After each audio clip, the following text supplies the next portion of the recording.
तो स्टूडेंट्स, हम फिर से आपके सामने ये वीडियो लेकर के फिर से हम आपके सामने एक नया वीडियो लेकर के आए हैं। और जो हमने लास्ट टॉपिक पढ़ा था ये उसी से रिलेटेड है, फ्रेंच रेवोल्यूशन। फ्रेंच रिवॉल्यूशंस में अब हम इसमें पढ़ेंगे कि कौन कौन से इवेंट्स हुए, कौन कौन सी ऐसी घटनाएं हुई जिसके कारण से फ्रेंच रेवोल्यूशन होने के रीज़न रहे। और फ्रेंच रेवोल्यूशन में क्या ऐसी चीज़ें रही, क्या ऐसे चेंजेस रहे, या क्या ऐसी जो है नए रिफॉर्म्स हुए फ्रांस में जिससे कि जो वहाँ की पब्लिक को और ज़्यादा सेटिस्फेक्शन मिला, और किस तरीके से इस रिवॉल्यूशन ने अदर कंट्रीज़ में इंस्पायर किया फॉर द रिवॉल्यूशन। तो देखिए, फर्स्ट इवेंट देखते हैं हम, इंक्रीज इन टैक्सेस। जो लुई 16 ने ये यहाँ पर जो है कई सारे टैक्सेस बढ़ा दिए।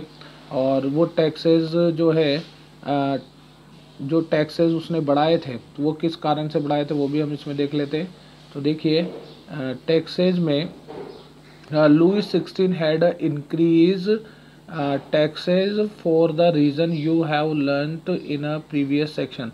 आप पहले पढ़ चुके हैं कि किस कारण से उसने बढ़ाया था। आपको पता है कि वह जो है उसको अपने शान शौकत के लिए भी खर्च करना था, आर्मी मेंटेन करनी थी, वहाँ के जो दरबारियों का सैलरी वगैरह है, इस टाइप से उसने इन सभी मैटर्स के कारण जो है उसने जो है इंक्रीज़ किया था। तो देखिए, इंक्रीज़ करके उसने जो है टैक्सेस को बढ़ा दिया अपने जो महल के शान शौकत को बनाए रखने के लिए। फिर देखिए next, how do you think could have a gone about doing this. आप क्या सोच सकते हैं कि वो कैसे उसने ऐसा क्यों किया या कैसे किया। In a France old regime the monarch did not have a power to impose the taxes according to his will alone. मतलब वही केवल फ्रांस में वही जो है एक ऐसा व्यक्ति था जो कि इसको इम्पोज कर सकता था। The monarch did not have, मतलब उसके पास जो उनके जो शासक वर्ग था उनके पास जो है ये शक्ति नहीं थी इम्पोज करने की टैक्सेस को, जैसा कि वहाँ पर लागू किया गया। नेक्स्ट देखते हैं हम, नेक्स्ट टॉपिक आपका। तो नेक्स्ट टॉपिक में हम देखेंगे, the rather he had to call the meeting of Estate General which would then pass पर proposal for the new taxes. तो इसीलिए वो अकेला नहीं कर सकता था। तो वो जो एस्टेट जनरल जो है उसके सहमति के बिना वो कुछ नहीं कर सकता था, टैक्सेस वगैरह इम्पोज नहीं कर सकता था। इसीलिए उसने क्या करा कि एस्टेट जनरल की एक मीटिंग बुलाई और वहाँ पे प्रपोजल रखा। The last time it was done was in 1614, some 200 years back. मतलब ये ऐसा हुआ था लगभग 200 साल पहले ऐसा हो चुका है। तो देखिए आगे, season of session of Estate general. तो सेशन उसकी जो मीटिंग हुई, बैठकें हुई, कब कब हुई वो हम देखते हैं। On the 5 May 1789 Louis 16 called together assembly of the estate general to pass the proposal for the new taxes. तो 5 मई 1789 को लुई 16 ने जो है एस्टेट जनरल को असेंबली में बुलाया और प्रपोजल रखा, और वो जो है एक जो है नया प्रपोजल पास करने की बात हुई। तो देखिए next, resplendent hall in a Versailles was prepared to host the delegates। मतलब इस मीटिंग को करने के लिए जो है वर्साइल के महल को जो है सजाया गया, या उसको जो है वापस से दोबारा अच्छे से उसको व्यवस्थित किया गया। The first and the second estate sent 300 representative. First और सेकंड के जो है 300 रिप्रेजेंटेटिव थे, each who were seated in a row facing each other. वो एक जो है कतार में बैठे हुए थे, एक दूसरे का आमना सामना फेस करते हुए। And while the 600 member of the third estate had the stand at the back. और जो 600 जो तीसरे स्टेट के जो मेंबर्स थे वो उनको पीछे खड़ा कर दिया गया था, उनके पीछे। Next, the third estate was represented by it's more purpose and the educate members. जो थर्ड एस्टेट में थे वो जो प्रतिनिधि कर रहे थे उसमें कई सारे लोग जो थे वो पढ़े लिखे लोग थे। Peasants, artisans and the women were denied entry to the assembly, यानी कि किसानों को, काश्तकारों को और महिलाओं को इस असेंबली में आने के लिए मना किया गया।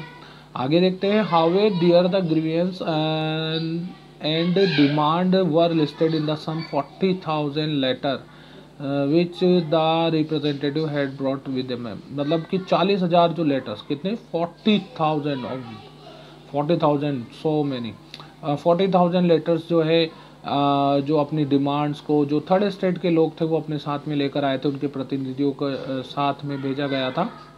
लेकिन क्या है कि थर्ड स्टेट जो है इसको इतना राइट नहीं था।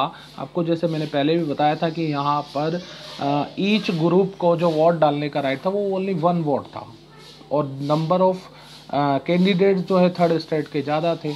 और बाकी जो आप जो फर्स्ट और सेकंड ग्रुप था, मोनार्ची और क्लेगरी और किंग जो रूलर्स थे, वो जो ग्रुप था वो वन साइडेड था, और जो थर्ड स्टेट का था वो वन साइड था।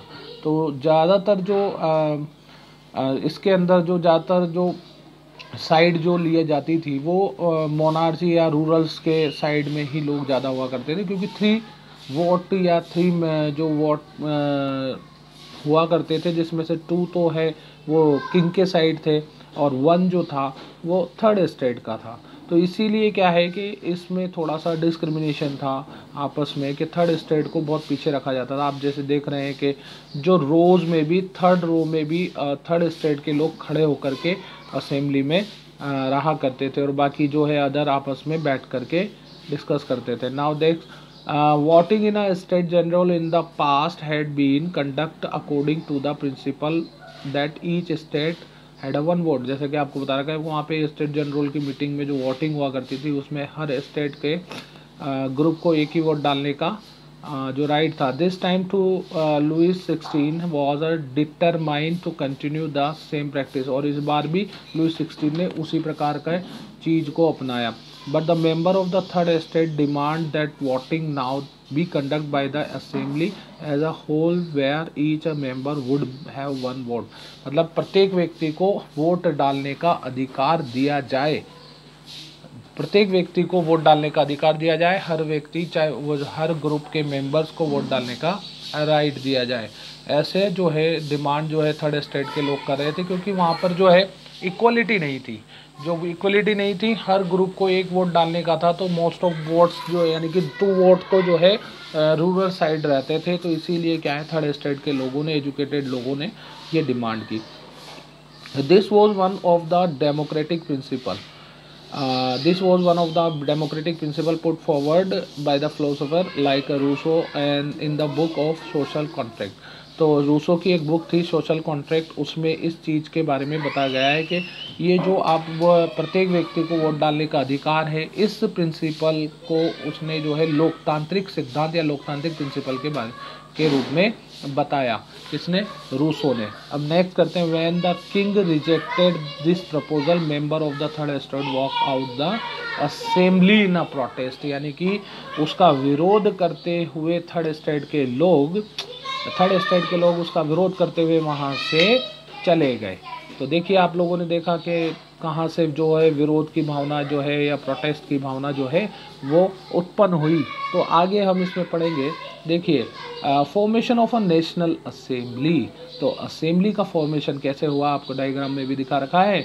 The representative of the third state view the themselves as a spokesman for the whole France nation. यानी कि उन्होंने बताया, रिप्रेजेंटेटिव ने सोचा कि हम थर्ड स्टेट के लोग जो है ना वो सारे फ्रांस के स्पोक्समैन हैं। और on the 20 June they assemble in the hall of indoor the tennis court. जो वर्साइल का जो ग्राउंड था उसका टेनिस कोर्ट था, वहाँ पर वो सारे लोग इकट्ठा हुए एंड दे डिक्लेयर देमसेल्फ, और उन्होंने अपने आप को नेशनल असेंबली डिक्लेयर कर दिया। And swore not a disperse till they had draft a constitution for a France. और उन्होंने निश्चय किया कि हम फ्रांस के लिए एक संविधान बनाएंगे। संविधान बनाने की बात उन लोगों ने कही। That would limit the power of the monarch. और उन्होंने कहा कि हम जो है राजाओं की, मतलब उन्होंने कहा राजाओं की शक्तियों को नियंत्रित करेंगे। यानी कि यहाँ पर बात चल रही है कि राजाओं को, जो मोनार्ची थे, जो लोग उनके साथ जो है डिस्क्रिमिनेशन कर रहे थे, उनके साथ बुरा व्यवहार कर रहे थे, तो उन्होंने सोचा कि इनकी जो है शक्तियों को भी नियंत्रित किया जाए, और अब जो भी रूलिंग सिस्टम चलेगा वो अकॉर्डिंग टू कॉन्स्टिट्यूशन होगा। तो देखिए next, they were lead by Mirabeau and the Abbe Sieyes. तो उनको लीड कौन कर रहे थे? ये दो लोग कर रहे थे। And Mirabeau was born in a noble family, वो भी एक दरबारी परिवार में। देखिए कहाँ से आया? नोबल्स के घर से ही आया। But was convinced of the need to do away with a society of federal privilege. मतलब वो भी क्या है, उसको भी ऐसा लगता था कि भाई जो है समाज से जो है जो विशेष अधिकार जो है वो हट जाने चाहिए, और लोगों को जो है सही जो है फेडरल प्रिविलेज जो है नीड टू डू अवे, मतलब दूर रखने चाहिए समाज से जो है ये सारे जो जन्म के आधार पर जो अधिकार हैं। नेक्स्ट देखिए, he brought out a journal delivered powerful speech to the crowd assembly at the Versailles। मतलब उसने क्या करा, जो आउट ऑफ जनरल था उसने जो है मतलब ही ब्रॉट आउट, वो बाहर लेकर आया, और उसने जो है एक पावरफुल स्पीच जो है भीड़ के सामने असेंबली में दी। Abbe Sieyes originally a priest wrote an influential pamphlets called what is the third estate। मतलब उसने एक पैम्पलेट बनाया और उसमें बताया, उसमें लिखा कि थर्ड एस्टेट क्या है। ये किसने किया था? आबेसिए ने किया था। तो आपको इसके बारे में ध्यान रखना है। हु, आपको क्वेश्चन भी बनता है तो क्वेश्चन भी ऐसे बनेगा, हु वर द मिराबे एंड आबेसिए, यार who lead the third estate या थर्ड एस्टेट वॉइस, जो भी है हम इसमें ये इस तरीके से क्वेश्चंस को याद रखेंगे। Outbreak of the revolution. अब देखिए हम इसमें outbreak of the revolution, while the National Assembly was busy at a Versailles drafting a constitution, the rest of France sheeted with the turmoil। मतलब क्या है कि जो सभी जो लोग थे नेशनल असेंबली के, जब वो कॉन्स्टिट्यूशन बनाने में बिजी थे, तो बाकी सभी जगह पर भी जो है क्रांति के स्वर जो है फूटने लगे, या क्रांति की आवाज़ उठने लगी, या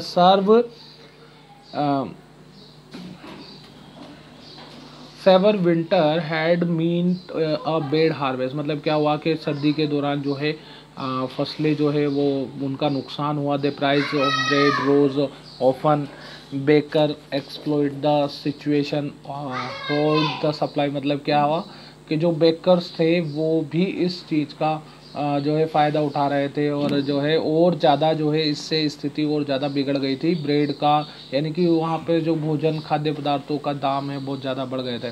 after spending hours in a long Q, मतलब लंबी लंबी कतारें लगती थी एट द बेकरी पर, and crowd of angry women storm into the shop. और मतलब वो गुस्साए जो लोग थे, यानी कि महिलाएं थी, वो आपस में झगड़ा भी कर लेती थी, और उसके लिए बहुत जो है वहाँ पर बहुत लड़ाइयाँ भी हो जाती थी।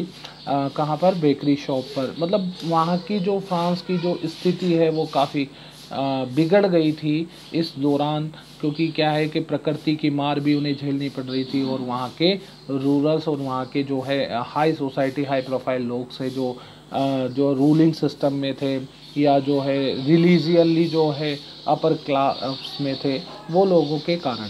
तो देखिए next, on the morning of 14 July 1789 the city of Paris was a state of alarm. मतलब क्या हुआ? 14 जुलाई 1789 को सुबह को पेरिस में जो है सभी लोग जो है अलार्म हो गए, सजग हो गए।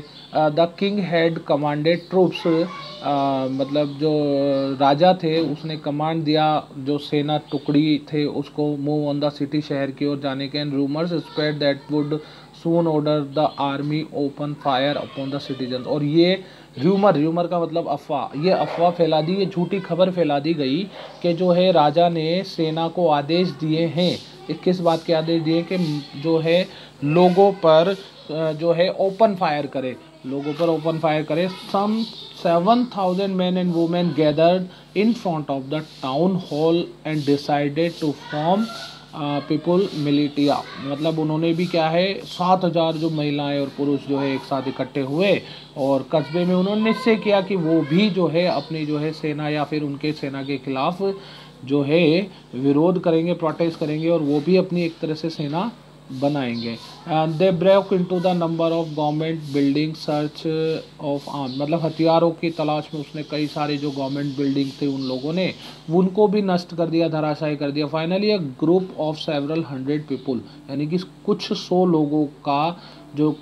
लोगों का जो समूह था, people march toward the eastern part की ओर गए, the city and storm the fortress prison, मतलब क्या है द बास्टिल में जो है एक कैद खाना था जहाँ पर कि जो है कैदियों को रखा जाता था। लोगों ने सोचा कि यहाँ पर बहुत सारे हथियार है, बहुत सारे वेल्थ है, बहुत सारा जो है उनको धन भी मिलेगा और बहुत सारे जो उनकी ऐसे रिसोर्सेज मिलेंगे जिससे उन्हें रिवॉल्यूशन में हेल्प होगी। Where they hope to the find the hoard ammunition, मतलब बहुत सारे हथियार मिलेंगे, इस कारण से उन्होंने बास्टिल पर अटैक कर दिया। The fortress was demolished and its stone fragments were sold in the market. All those who wished to keep the souvenir of its destruction, मतलब क्या है कि जो बास्टिल का किला जब धराशायी हो गया, उसको ध्वस्त कर दिया गया, तो लोग बाग जो है उसके जो पत्थर थे, उसके जो चीज़ें थी जो मतलब जो बिगड़ी हुई हालत में थी या टूटी फूटी हालत में थी, तो उनको लोग बाग बाज़ार में बेचने लगे और उनको जो है एक जो है याद के रूप में जो है या एंटीक पीस के रूप में जो है उनको ख़रीदने लगे और घर पर रखने लगे पहचान के रूप में। And meanwhile in a countryside to there were rewards and attack on nobles, मतलब क्या हो गया कि वो देश में जो है दूसरी तरफ देश में जो रिवॉर्ड्स थे, क्रांतिकारी थे, उन्होंने जो है दरबारियों पर अटैक कर दिया। Noble were force to flee the country, और उन्होंने दबाव बनाया उन पर कि वो देश छोड़ करके चले जाएं। कॉन्स्टिट्यूशनल मोनार्ची, अब बात करते हैं संवैधानिक राजतंत्र। तो संवैधानिक राजतंत्र की बात, यानी कि यहाँ पे दो वर्ड है, कॉन्स्टिट्यूशनल संविधान और मोनार्ची मतलब राजतंत्र। अब देखिए इसमें हम देखेंगे कि हम आज अभी तक हम जो समझते हैं या और क्लासेस में हमने पढ़ा है कि कॉन्स्टिट्यूशन जो है डेमोक्रेटिक रूलिंग सिस्टम को प्रिफेयर करता है, लेकिन यहाँ पर देखिए कॉन्स्टिट्यूशनल मोनार्ची, तो हम देखेंगे संवैधानिक राजतंत्र। तो कैसे In a meantime, National Assembly had prepared a draft of constitution that would be limit the power of king. तो इस दौरान जो है नेशनल असेंबली ने एक संविधान बनाया और उस संविधान में राजा की शक्तियों को उन्होंने क्या करा, power of limit the power of king, powers of king राजा की शक्तियों को उन्होंने क्या किया, नियंत्रित किया। And face with the power of his revolting subject Louis 16 finally accorded recognition to the National Assembly and accepted the principle that a power would be formed now be check by the constitution, यानी कि अब जो भी काम वो करेगा या जो भी वो रूल्स या रेगुलेशन बनाएगा या उसके जो पावर्स हैं उसको अकॉर्डिंग टू कॉन्स्टिट्यूशन चेक किया जाएगा। यानी कि अब लुई 16 पर पूर्णतः जो है या पूरी तरीके से जो है उस पर कंट्रोल हो गया। Next, on the night 4 August 1789 the assembly pass a decree abolishing the federal system of the obligation and taxes, मतलब क्या हुआ, 4 अगस्त 1789 को 89 को मतलब असेंबली ने जो है उसके जो लगाए गए सभी जो टैक्सेस थे या जो भी थे उसको क्या कर दिया, डिक्री कर दिया। Next, the member of the clergy too were force to give up their privilege, और जो क्लेगरी ग्रुप यानी चर्च के जो लोग थे उनको भी जो है दबाव बनाया गया, उन पर भी अधिकार छोड़ने के लिए। थिट्स वर एबोलिश, जो थिट्स जो टैक्स का एक रूप था जो क्लेगरी वगैरह को दिया जाता था वो भी जो है छोड़ने को कहा गया। And the land out by the church were confiscated, मतलब वो भी जो है उनके हाथ में जो संपत्ति थी उन सबको छोड़ने के लिए कहा गया। As a result of government acquire asset worth at least 2 billion livres, मतलब जो उनके पास जो धन संपत्ति हो गई थी वो 2 बिलियन लिवरे आ गई थी, इसका परिणाम ये निकला। Next the features of the new constitution. अब हम फीचर्स पढ़ेंगे नए संविधान के।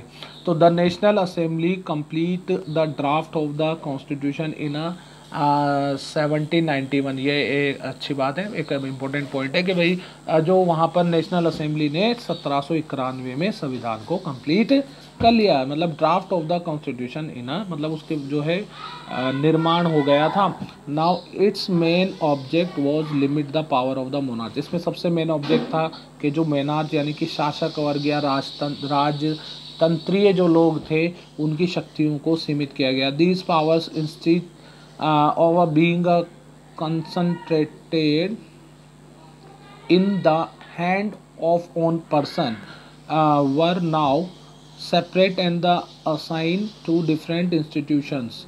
मतलब क्या हुआ, जो शक्तियाँ थी उसमें जो है सेपरेशन हुआ, जो legislature, executive and the judiciary थे उनके अंदर जो है शक्तियों को बांटा गया। This made the France constitutional monarchy. इसी को जो है इस तरीके से फ्रांस ने संवैधानिक राजतंत्र बनाया।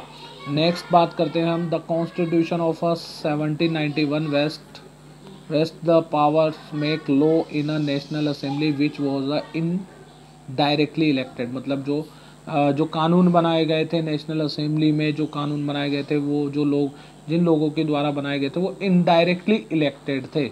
Citizen voted for a group of electors who is turn choose the assembly. मतलब क्या है, जो नागरिक थे जो एक समूह से जो है संबंधित थे ऑफ इलेक्टर निर्वाचकों के द्वारा, who turn choose the assembly, वही असेंबली चुनते थे। However not all the citizen had the right the vote. यानी इसका मतलब ये हो गया कि सभी लोगों को वोट डालने का अधिकार नहीं था। इसका मतलब कि भाई जो कुछ ही लोगों को राइट था वोट कास्टिंग का और वही लोग वोट डालते थे।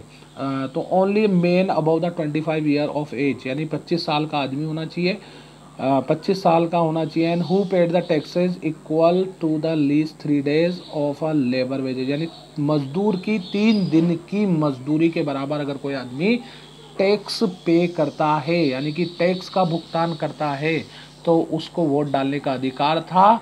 And status of active citizens, और अपने जो है एक्टिव सिटीजन्स का उसका स्टेटस होना चाहिए। And they were entitle to the vote, यानी कि वो क्या है वोट डाल सकता है। इसके अलावा और लोगों को वोट डालने का, इसका मतलब महिलाओं को तो वोट डालने का अधिकार नहीं था, और इसके अलावा जो थर्ड स्टेट के भी जो गरीब लोग थे यानी कि जिनके पास में जो है उन लोगों को भी वोट डालने का अधिकार नहीं था। The remaining men and all women were class as a passive citizens, मतलब उनको जो है नकार दिया गया था। The qualify as an elector and then as a member of the assembly a man had to belong to the highest bracket and taxpayer. मतलब जो उच्च वर्गीय लोग थे, उच्च पैसे वाले लोग थे, धनी वर्ग के लोग थे या टैक्स पेयर थे, उन लोगों को ही वोट डालने का अधिकार था। The constitution began with the declaration of the right of man and citizens. मतलब ये जो अधिकारों की घोषणा के बाद में ही जो है संवैधानिक जो है प्रोग्राम या संवैधानिक जो कार्यक्रम है उनका प्रारंभ हो गया। नेक्स्ट बात करते हैं right such as the right to the life, freedom of speech, freedom of opinion, equality before the law was establish. यानी कि आज़ादी का, बोलने की स्वतंत्रता का, सबको जो है समान अवसर का और कानून के समक्ष समानता का जो अधिकार है उनको were establish as a natural and inalienable rights that is they belong to each human being by the birth. यानी कि जो मनुष्य को जन्म के आधार पर मिलनी चाहिए तो उनको इस्टेब्लिश किया गया। मतलब ये महत्वपूर्ण अधिकार माने गए कि आज़ादी का, बोलने की स्वतंत्रता का, ओपिनियन रखने का, इक्वालिटी का कानून के समक्ष, तो इनको प्राकृतिक रूप से जो है माना गया कि प्रत्येक व्यक्ति को मिलना चाहिए और उसे इस्टेब्लिश भी किया गया।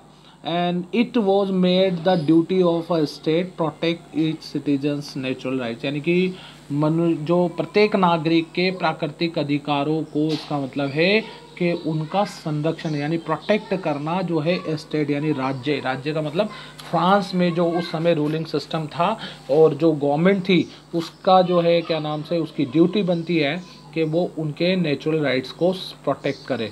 नेक्स्ट बात करेंगे declaration of right of man and citizens यानी कि नागरिकों के, महिलाओं के और मैन और सिटीजन यानी कि आदमियों के और नागरिकों के अधिकार जो है किस प्रकार के थे। Man are born and remain a free equal in a rights, मतलब मैन जो है वो जो जन्म के आधार पर जो है सभी को समानता के अधिकार दिए गए, जो किसी भी जो है मतलब जो बचे हुए लोग थे उनके अलावा।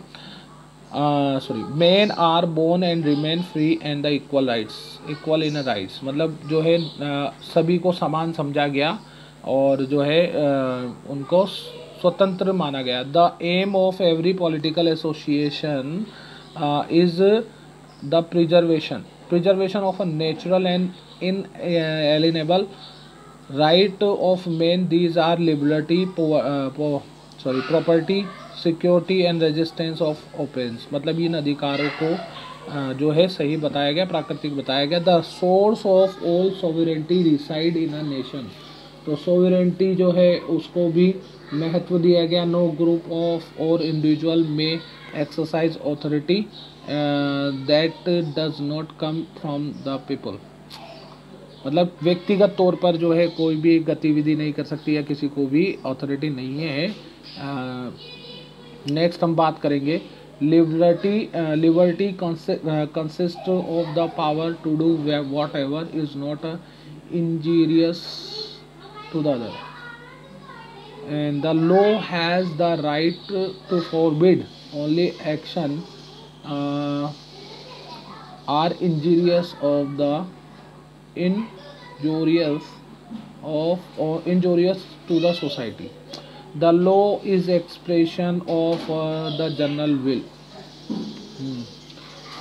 इसके अलावा देखें all citizens have the right to the participate in its formation personally और थ्रू दियर रिप्रेजेंटेटिव, मतलब क्या है जितने भी लोग थे उनको सबको पार्टिसिपेट करने के अधिकार थे। इट्स अ फॉर्मेशन पर्सनल और द मतलब जो रिप्रेजेंटेटिव या प्रतिनिधियों के द्वारा या जो भी काम किए जा रहे हैं उसमें पार्टिसिपेट करने का अधिकार था। All citizens are equal before it, और उसके समक्ष सभी लोग समान थे। No man may be accused, arrested or detained accepted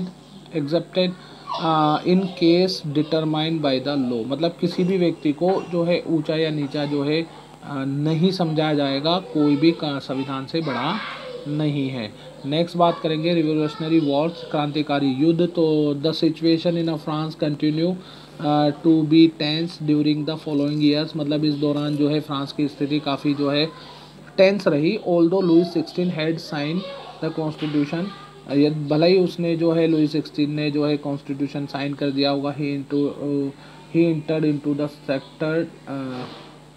secret negotiations with the king of Prussia, मतलब वो क्या है पर्शिया के शासक के साथ में वो नेगोशिएशन कर रहा था।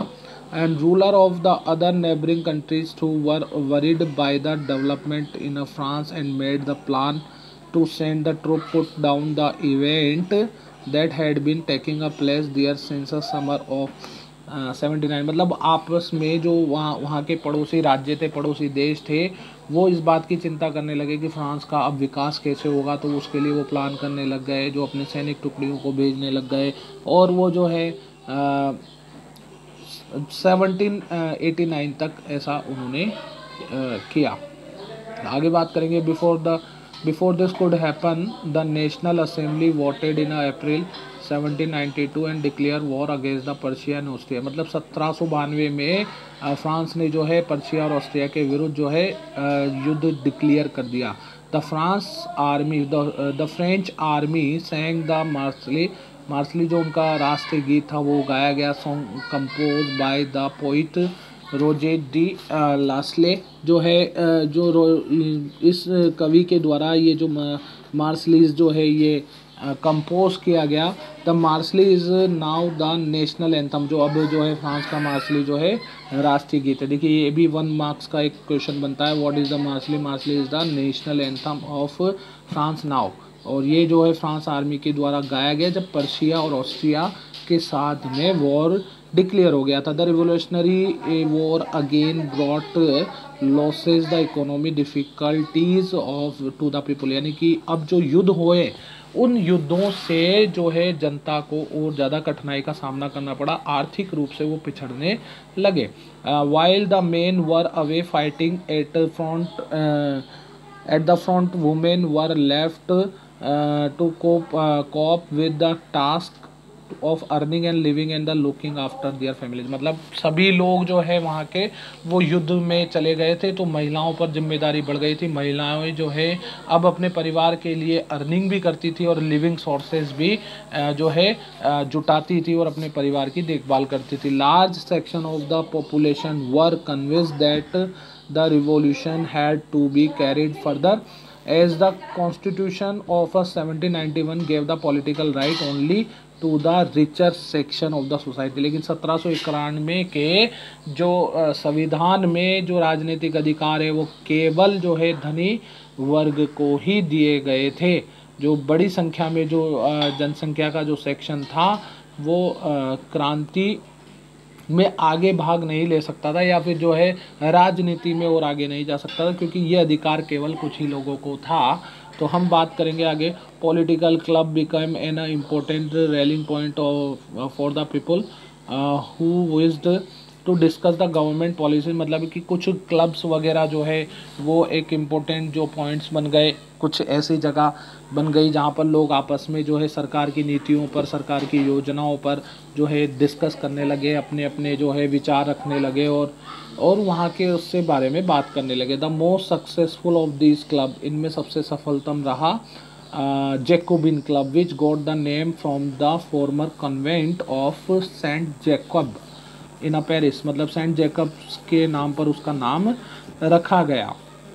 French republic in the summer 1792 the Jacobin plan in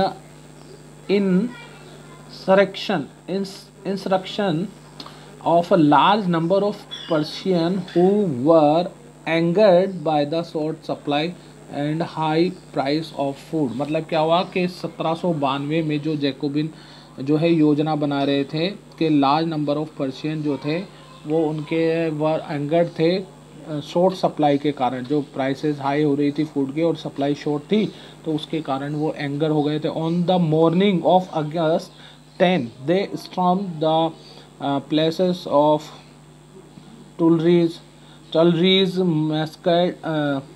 massacred the king's guard and held the king himself the hostage for the several hours। मतलब उन्होंने राजा को बंदी बना लिया, हॉस्टेज बंदी बना लिया कुछ घंटों तक, और जो है वहाँ पर अधिकार कर लिया। Later the assembly voted the imprison the royal family. मतलब वो जो इसके बाद में जो असेंबली में जो है to the imprison that the royal family, और जो शाही परिवार के लोग थे उन्हें जो है जेल में डाल दिया था। Election were held from the now on all men of 20 years and the above regardless of a wealth got the right of vote। और 21 साल के प्रत्येक व्यक्ति को वोट डालने का अधिकार मिल गया। And the newly elected assembly was called the convention, और जो नई जो इलेक्टेड असेंबली थे उसे कन्वेंशन कहा गया। नेक्स्ट बात करते हैं हम नेक्स्ट टॉपिक की। On the 21 September 1792 it abolish the monarchy and declare the France a republic.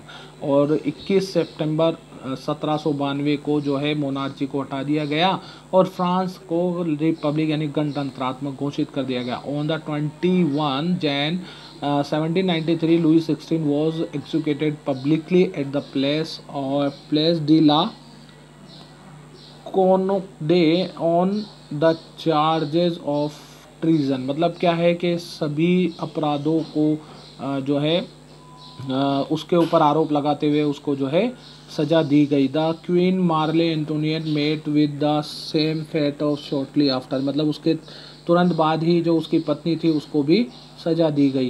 Robespierre and state policy, हम बात करेंगे रोबेस्पियर की और राज्य नीति की। तो Robespierre government issue low place the maximum selling on the wages and the price, मतलब उन्होंने जो है एक कानून बनाया जहाँ पर जो है ज़्यादा से ज़्यादा सेलिंग का और जो है मजदूरी के दामों को बढ़ाने की बात की गई। Meat and the bread were ration की दुकानों पर जो है इनको रखा गया। Peasants were force the transport their grain to the city, और शहरों की और जो किसानों पर दबाव बनाया गया कि वो जो है अपने जो खाद्य सामग्री जो है वो शहरों में आकर के बेचे, और उनके दामों को भी फिक्स किया गया गवर्नमेंट के द्वारा। The use more expensive white floor and forbidden, तो जो वाइट फ्लोर था वो और ज़्यादा महंगा हो गया। All citizen were required to eat the bread made whole wheat, मतलब क्या है कि अब जो गेहूँ से वगैरह से जो है वो बनाने की आवश्यकता पड़ी। नेक्स्ट बात करते हैं हम, equality was also sought to be practised through from a speech of address, जो है समानता के स्वर स्फुटित होने लगे। Instead of the traditional sir and madam, all France men and women were henceforth citoyen and the citoyenne, मतलब citizen के लिए जो है ये वर्ड यूज़ किए जाने लगे। मदाम और जो है सर एंड मदाम जो है ये फ्रांस के सभी लोगों के लिए, महिलाओं के लिए यूज़ होने लगे।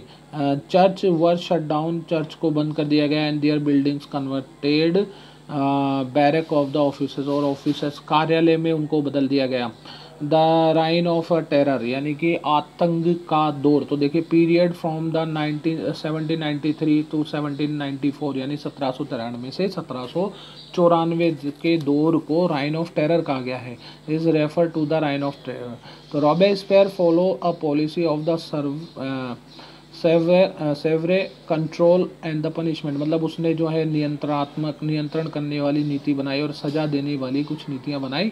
ऑल दोज होम ही सा being a enemy of the Republic, यानी कि गणतंत्र का जो भी दुश्मन होगा, वाह देखिए आगे बात करते हैं हम, गणतंत्र का जो भी दुश्मन होगा, एक्स नोबल, यानी कि जो पुराने दरबारी हो या क्लैगरी हो, member of other political party, या फिर दूसरे राजनीतिक दलों के लोग, even member of his own party, अगर उसके भी पार्टी के लोग अगर उसका विरोध करते हैं, या संविधान का या गणतंत्र का विरोध करते हैं, तो did not agree with his method were arrested, imprison and then try to revolutionary tribunal, मतलब उस पर भी जो है उसको जेल में डाल दिया जाएगा, उसको गिरफ्तार कर दिया जाएगा। तो इस तरीके से अब आगे देखते हैं, if the court founded them guilty, अगर उसको अपराधी माना गया तो दे वर ग्लोटिन, यानी कि ये ग्लोटाइन क्या था, ये एक जो है आप इसमें पिछले इमेज में देख सकते हैं, इसकी पिक्चर इसमें साफ दिखाई दे रही है कि एक जो है लकड़ी से बना हुआ एक तख्ता था जिस पर कि जो है धारदार ब्लेड लगी हुई थी, और जो भी व्यक्ति अपराधी था उसको जो है उस पर चढ़ा दिया जाता था और उसकी गर्दन काट दी जाती थी। तो आगे देखिए बहुत सारी चीज़ें हैं जो इसमें दिखाई गई हैं।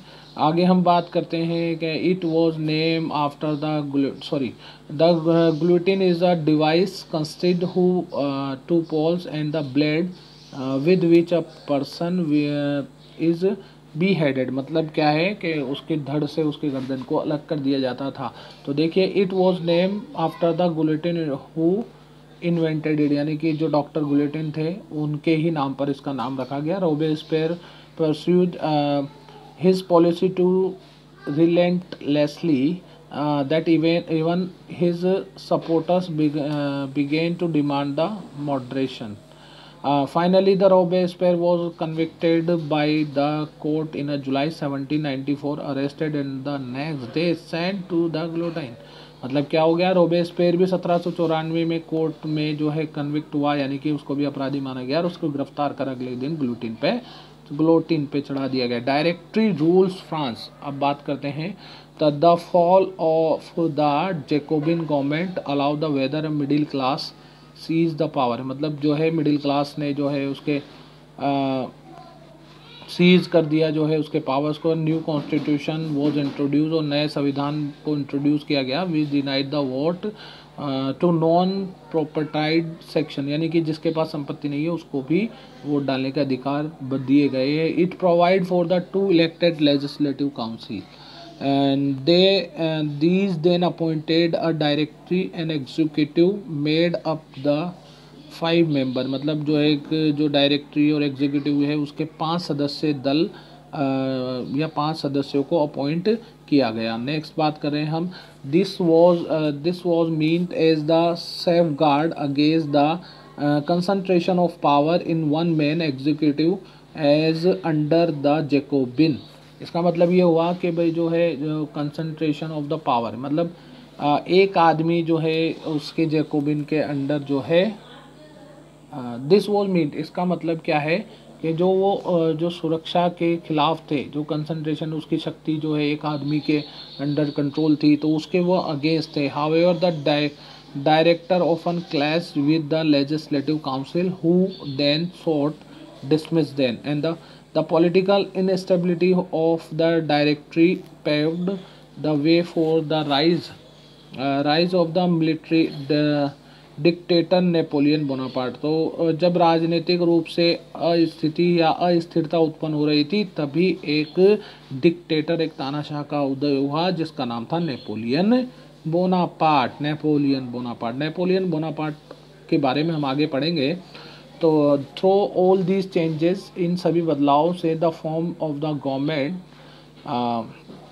The ideal of freedom of equality before the law and the fraternity remain the inspiring ideals और that motivated the political movements। राजनीतिक जो है संघर्ष को इससे प्रेरणा मिली in France and the rest of the Europe during the following century, मतलब इस शताब्दी में और सभी देशों को इस तरीके से जो है इंस्पिरेशन मिली क्रांति करने की। आगे बात करते हैं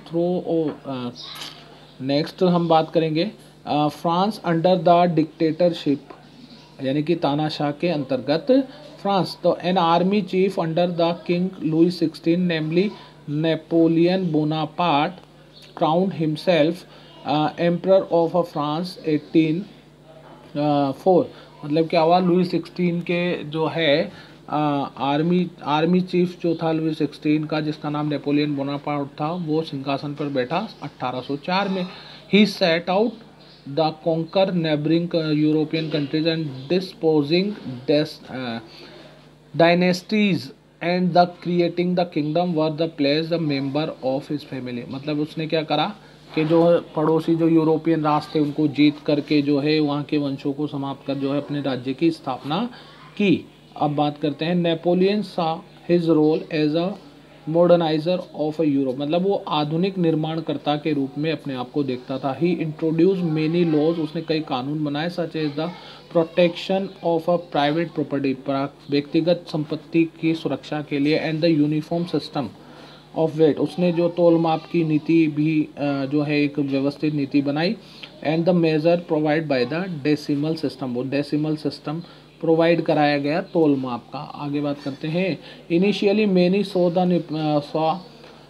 सा the Napoleon as a liberator, सभी उदारवादी के रूप में उसको देख रहे थे। Who would bring the freedom for the people, यानी कि वो लोगों की, जो लोगों ने उसके प्रति आशा रखी कि ये हमारे लिए सही है, बेटर है और ये हमारी आज़ादी चाहता है। But soon the Napoleon armies came to be view the everywhere as the invaded force, मतलब आक्रमणकारी जो है सेना के रूप में अब जल्दी ही लोगों को नजर आने लग गई। He was finally defeated at the Waterloo इन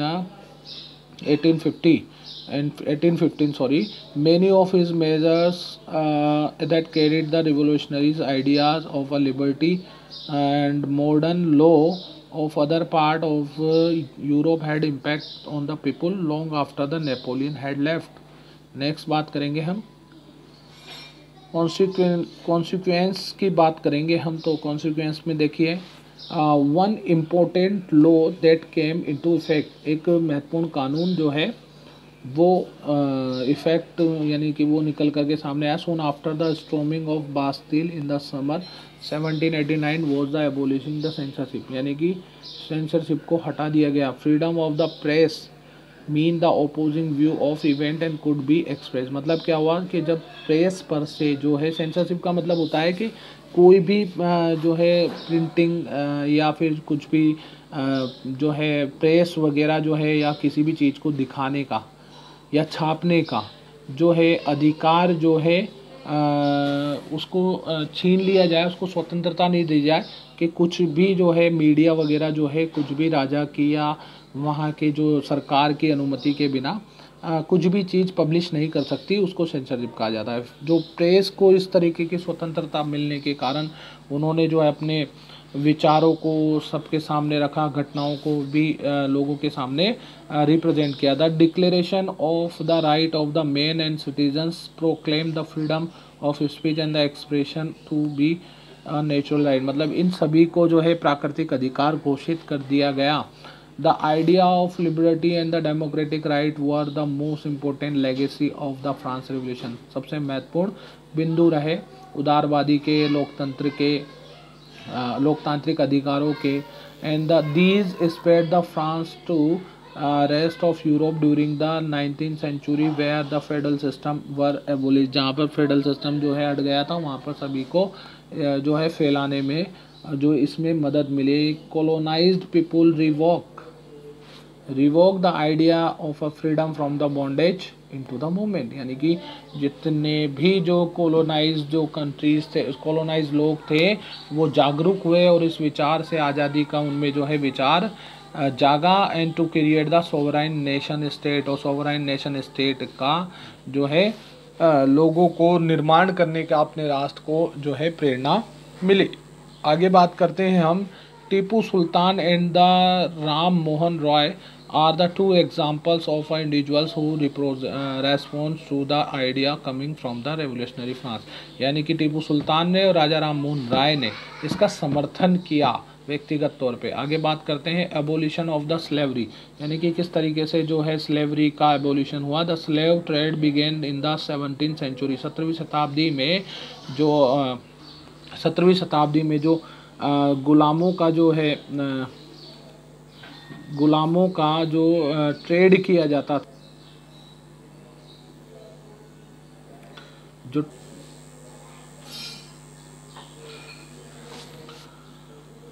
तो हम बात करेंगे the slave trade began in the 17th century, जो 17वीं शताब्दी में जो एक नया व्यापार सामने आया जिसमें गुलामों का व्यापार किया जाता था। French merchant sail from the port of Bordeaux and Nantes, ये दो बंदरगाह थे जहाँ से जो है सौदागर जो व्यापारी थे वो इनको खरीदा या बेचा करते थे। The African coast where they bought slave from the local chieftains, मतलब वहाँ के जो अफ्रीका से जो है लोगों को गुलाम बना करके लाया जाता था। In the Caribbean they were sold the plantation owner, और जो वहाँ के बागान जो मालिक थे उनको बेच दिया करते थे।